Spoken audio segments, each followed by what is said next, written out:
So in July of 2024, Erica and I were gonna sell our vehicles, sell a bunch of our stuff, and move to Spain. And so before that happened, early in the year, in the winter of 2024, I decided to take one last road trip.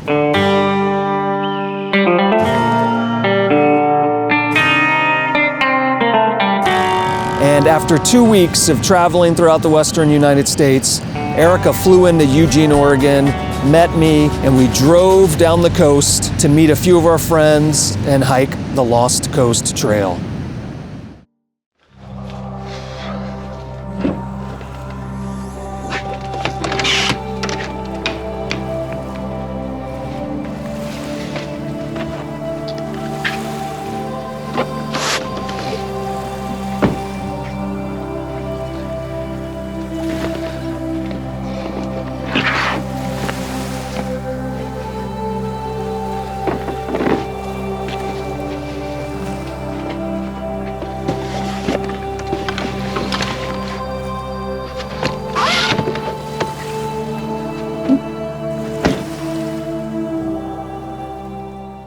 Chinny Road 2024 has officially begun. I'm a mile from the house at the local Vons. Just picked up some snacks. And now I'm going to start the drive towards Death Valley and go check out Badwater Basin. It is allegedly a lake right now.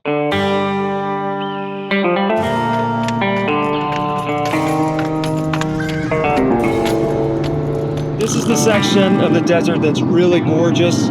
Went over a pass, and then it just opens up, and it's huge and immense and gorgeous. It reminds you that the desert can be really beautiful and really awesome.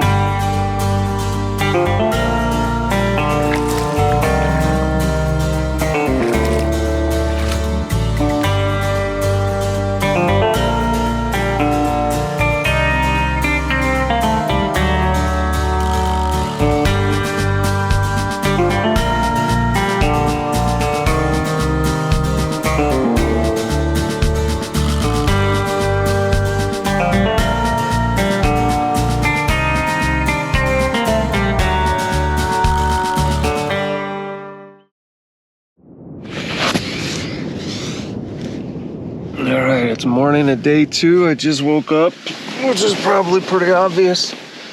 I slept in the vehicle. I'm on some BLM land called like Sandy Valley Road or something. But yeah, now I need to get up and put things away and get moving.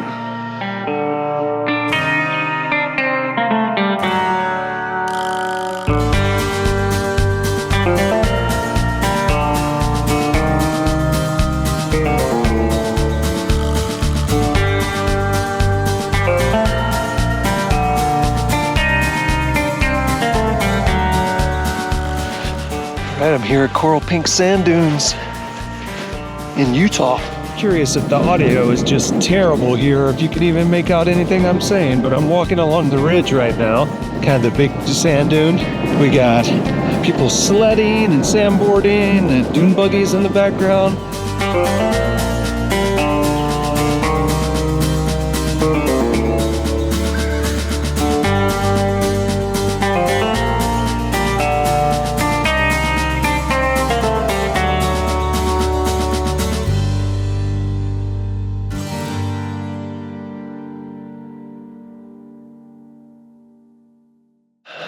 It's a fairly chilly morning, like mid-30s.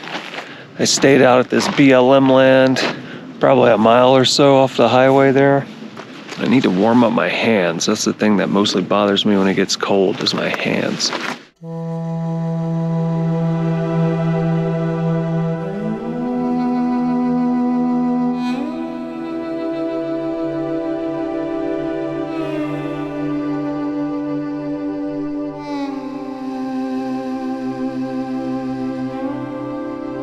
Right, I'm hiking back from the sand caves. They are super cool, man-made, but really cool nonetheless.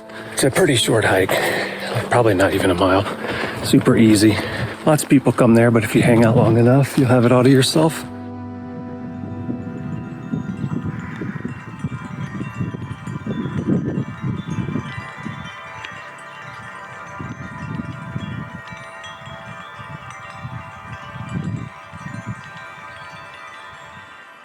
was just on the other side of Kanab at the reservoir, which was a cool little spot. I went there because I knew it had a little outdoor workout area, and I figured it'd be a cool place to hang out, maybe have lunch and do a little exercise. And to my surprise, there was a little man-made bouldering area. And at first I thought it was just like a dinky little thing for kids. No, it's rad. So it had 3 boulders, and you'd walk up to the boulder and there'd be like a VB, V0, and then as you walked around the boulder, you'd get different grades, and there was some overhanging stuff that was too hard for me to do, and then other things that were way easy and other things that were kind of right in that right zone. So I did that for a little bit, actually got a pretty decent workout. It's a cool little spot. It is a legitimate little bouldering area.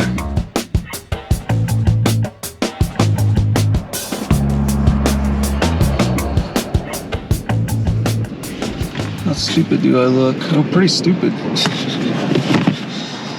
Man, that hat hair is not doing me any favors. So shortly, I'm heading to do my first interview of this trip with Cheryl's Jocelyn.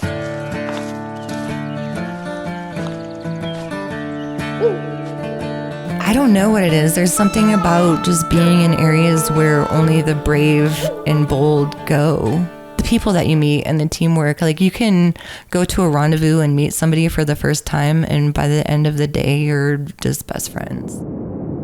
It's morning, day 4. I just woke up. I'm camped here over by Tabernacle lava tubes. You might be able to hear how windy it is. And I got in pretty late, and it's been windy as hell. It's kind of wind that shakes the whole vehicle and occasionally throws things at the vehicle. But I'm here to check out these lava tubes.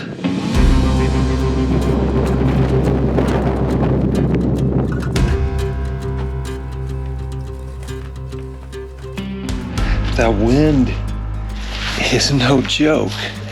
Sometimes it's pushing me around. The wind is blowing like hell today, and it is blowing all these tumbleweeds down into these caves.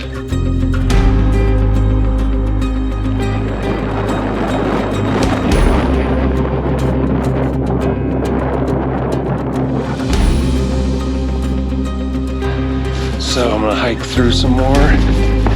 This looks like it's the section where we start getting the ceiling again, and we start getting all these cool skylights.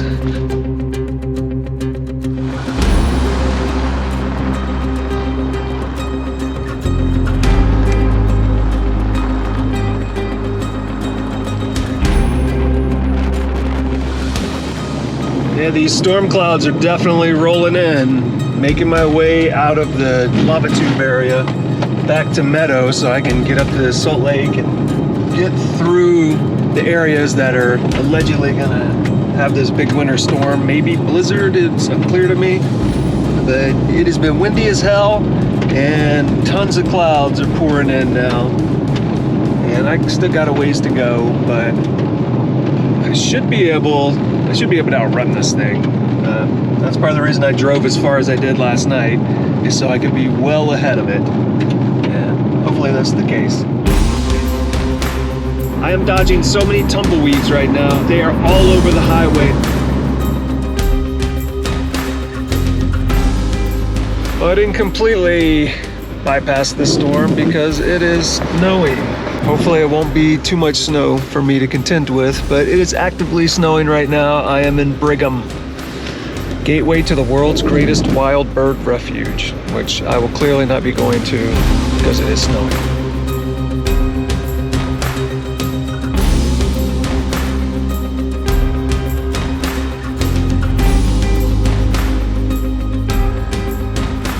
All right, day 4, and I finally made it to a campground before it was dark. I'm camped here in Idaho on the Snake River. There is animal shit all over the place around here. But other than that, it's a pretty cool little area. I'm the only person here. I can tell it's gonna be a cold ass night because my hands are already really cold and the sun is not down yet. I think it's probably upper 20s right now. So yeah, gonna be a chilly night in the car. Glad I have 2 sleeping bags. Welcome to snowy Boise. Snowing more than it's supposed to be. Last night ended up snowing on me at the campsite. I was there by myself all night. Got pretty chilly. The wind died down, thankfully, so that was helpful. But when I woke up, it was snowing, and the drive out, everything was covered in snow. It was actually pretty awesome.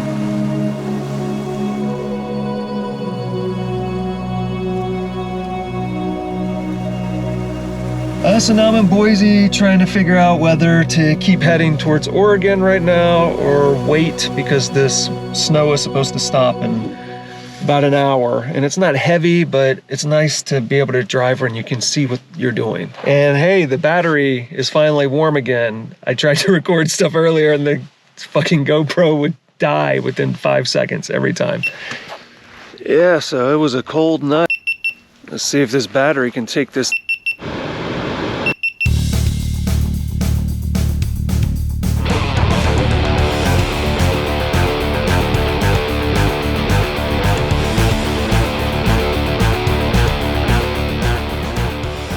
Pretty excited. I'm over here and that's the border to Washington right there. I'm still in Oregon, but that is the Columbia River right there. I'm staying at a campground, an actual proper campground that I paid money for. I'll be able to take a shower, which should be awesome. And I get to sleep in the tent, which maybe some people think doesn't sound very comfortable. It's gonna be so comfortable. I'm so happy I'm gonna sleep in a tent. It's gonna be a lap of luxury.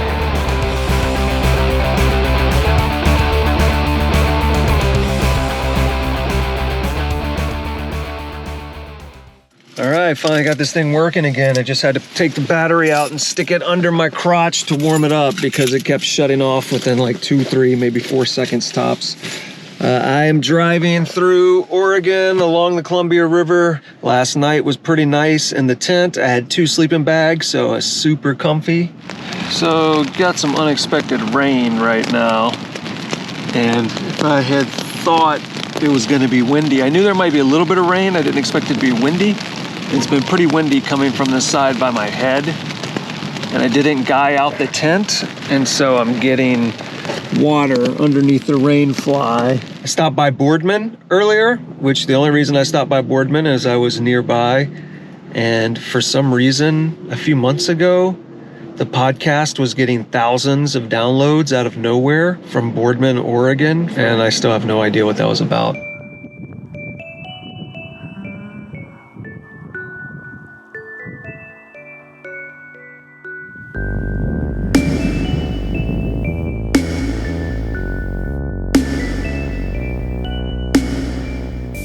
So I'm here at a wildlife refuge on Yakima land in Washington.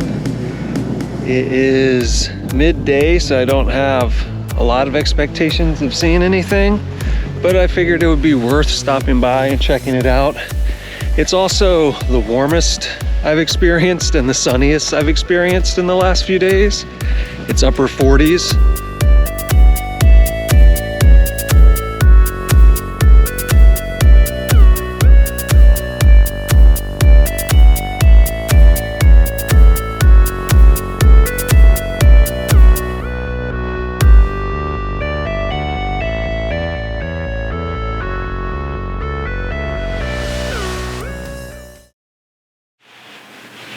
So I'm here in the Motel 6. I was having a hard time finding any campgrounds that were open or any free BLM land or public lands to stay on, and it was rainy and snowy and I couldn't find anything around Snoqualmie. So I opted to come to an inexpensive Motel 6, which actually pretty decent motel. A lot of times when I go to motels, they're fucking terrible, but this place is actually pretty good. So the Motel 6 in Issaquah, good place, good price. So I am probably gonna go check out Snoqualmie Falls before I go meet up with Morgan at her tiny house and record a podcast episode today.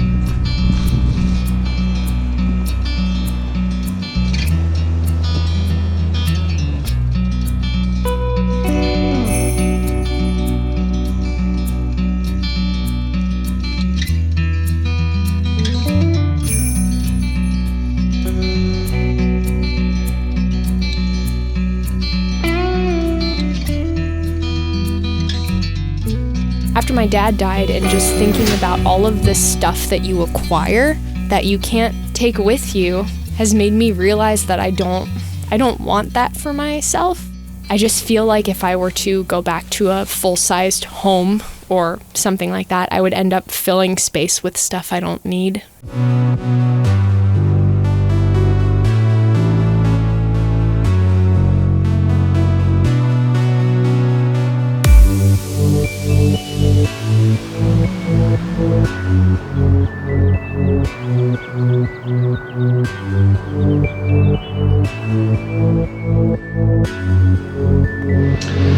So I am in Bend, Oregon now, and I am back in a motel room. Now that I'm in Bend, I'm going to stay 3 nights in this motel. I have 3 interviews to do here. I'll be here for about a week. But I've been in this motel most of the day because I've been working, getting the podcast episode ready that needs to release on the 16th. The feeling of being terrified ceases as soon as you cross that curtain and those eyeballs aren't on you. Then all of a sudden nothing else exists except that moment in time, and you forget, and all of a sudden boom, it's over, and you're like, what? Well, why was I so afraid? Like, this is amazing.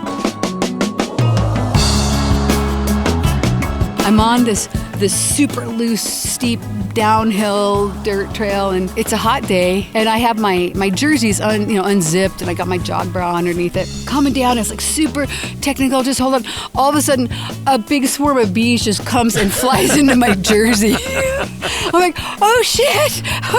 So I'm like pulling the zipper, and I'm just trying to shake them out, and I think I only got like 1 or 2 stings, and I didn't crash.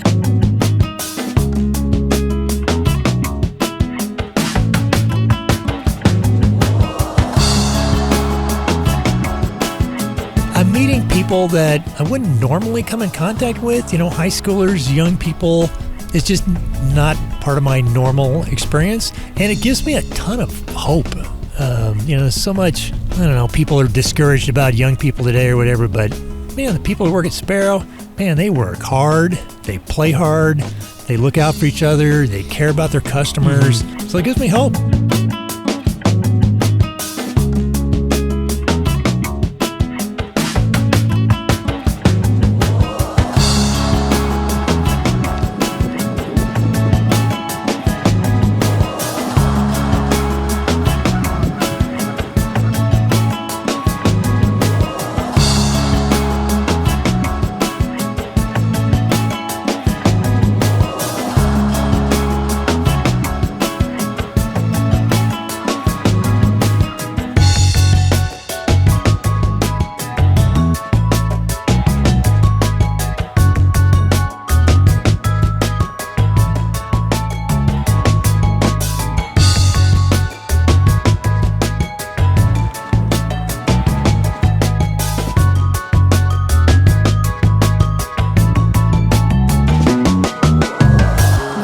Alpaca or baby llama is called a cria, so sometimes they'll try to get into the field to get the cria, and they'll use either a llama or a full-grown alpaca, like a adult alpaca, to scare away. They're guard animals, which is kind of crazy.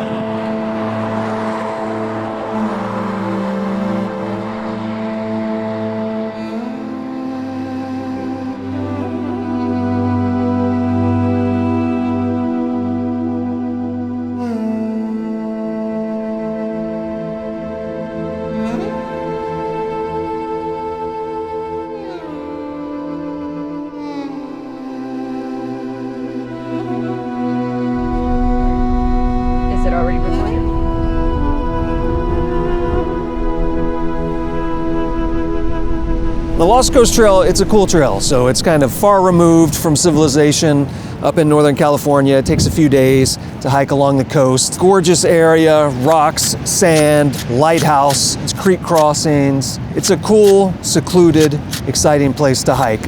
Not exceptionally difficult or anything, which is why it is a surprise that on the very first day, I found myself being followed by a helicopter.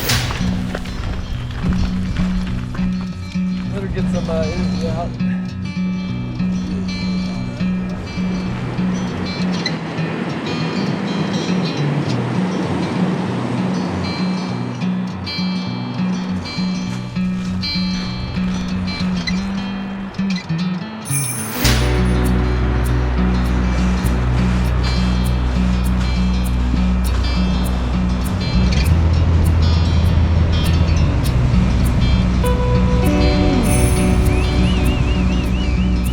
So all day, I'm walking around like a moron, telling everyone, man, I keep hearing this bird tweeting all the time. And it's weird because that bird kind of sounds like when you get an inReach message. Are you sure that's not the inReach? He's like, no, it was locked off and in his backpack.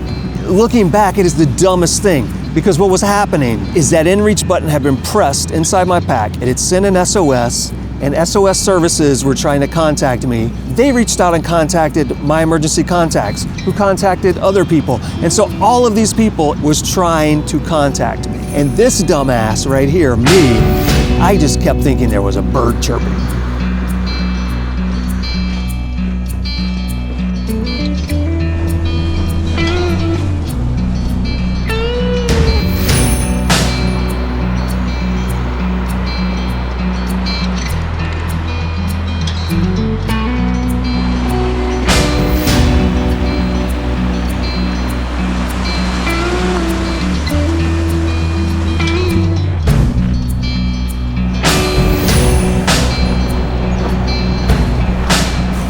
So when did I realize the error of my ways? When did I realize just how stupid I was?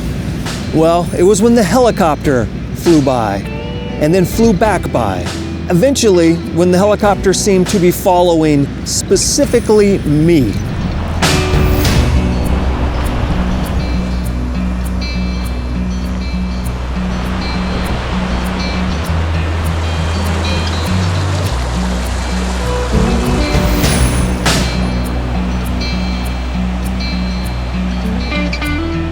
We had climbed down from a cliffside, dropped down to the beach, and as I walked along, I noticed the helicopter was just right off the coast there, tracking my progress. Then as we continue to walk down the coast, we realize, oh, the copter's not shadowing us.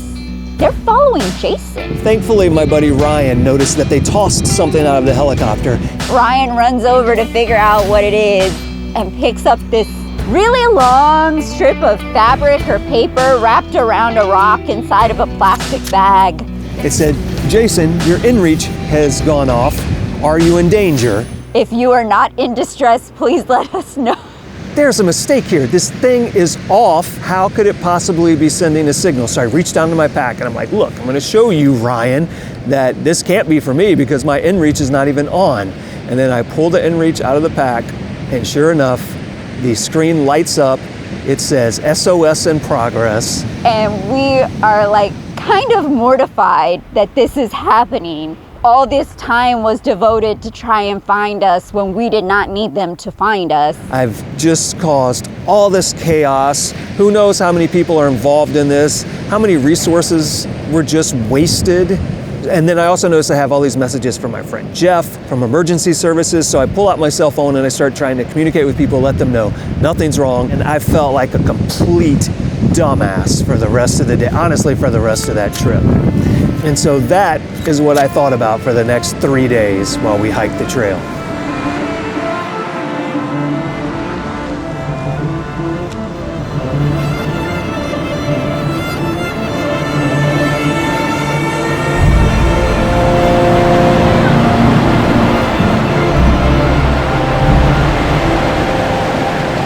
I remember when we went to start the trail being informed that there were rogue waves. There was also, I believe, an undertow or a riptide. There are little river crossings and there can be bad weather. There was some rock scrambling, but I don't think it was that bad. Everyone in the group was at least a canyoneer, so we've spent a lot of times in challenging environments. This was not a place where we would have expected to run into big trouble. And oddly enough, a few little weird things happened. Like the night before, there was heavy wind in some people's tents. were looking like they might have problems or might leak. So that was looking problematic. The other Jason sliced open his hand. He ended up slicing his thumb pretty good. I think Diana gave him a maxi pad to use for it. And then also he had brought his adorable little dog along on the hike. His dog's Paws did not do so well on the first day, and so they had to double back. The morning of day 2, he realized he needed to hike out because his dog could not make the trip.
But other than that first day, things worked out pretty well for us throughout the trip, even though we were worried how much we may have freaked out all of our friends and family members. Everything from there was pretty enjoyable. The crossings were fun, the beaches were beautiful, the environment was beautiful, everyone seemed to have a great time.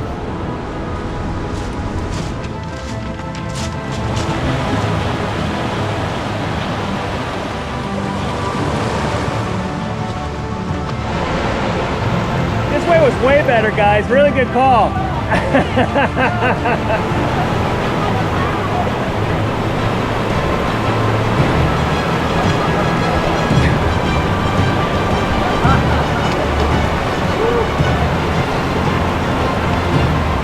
Our last campsite for our last night could have been a cool campsite, except it just so happened to be the one campground that had been destroyed in a flood.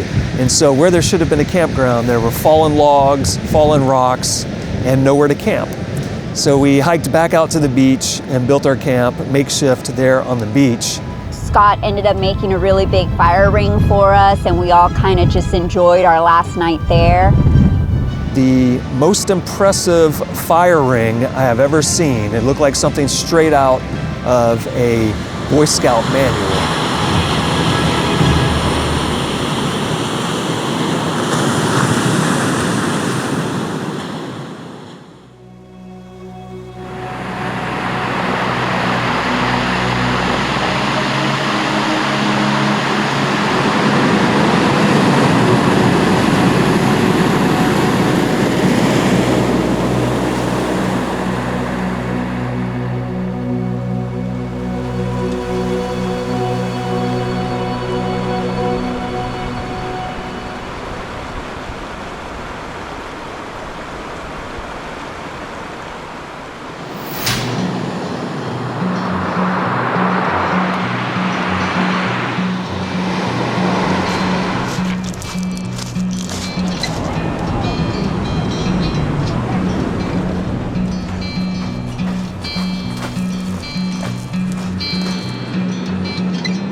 We hike the last section of trail up to the parking area where we meet Jason and the dog. Erica and I's phones finally have signal. And that's when all the messages and the voicemails and the calls start coming in. Search and Rescue had tried contacting me first, So I had multiple messages from search and rescue, both voice and text. Then also had messages from his parents, voicemails from my sister, from my 2 best friends. It was a very big mess. Our punishment was really only just beginning.